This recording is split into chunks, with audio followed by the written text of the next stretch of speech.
जे OBC doctor Babasaheb आंबेडकरांना नाव मोठं ठेवते, जे म्हणलं मी, हा सर्व नाही म्हणलं, ठीक आहे. अनेक ओबीसींना डॉक्टर बाबासाहेब आंबेडकर समजला नाही, त्याने समजून सांगायचं काम करतो. बाबू रे, ठीक आहे, तू कोण होय पहिले समजून घे.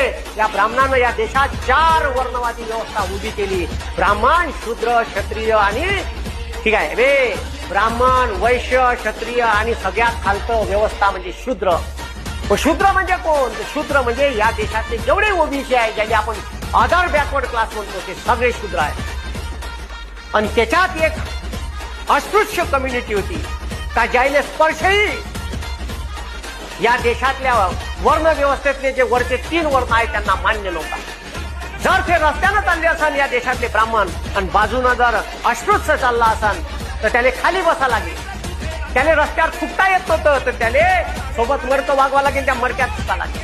रस्त्यानं चालते तर रस्ता खराब होते म्हणून शिंदीच्या झाडाच्या पांचव्या कमरेले बांधा लागत होत्या आणि त्या शिंदीच्या झाडाच्या ज्यानं फळा बनवते त्या शिंदीच्या झाडाच्या अनुकुचीदार फांद्या मांडीले रुतत होत्या, तर मांड्या रस्त्यावरून जात होत्या, अशी व्यवस्था होती.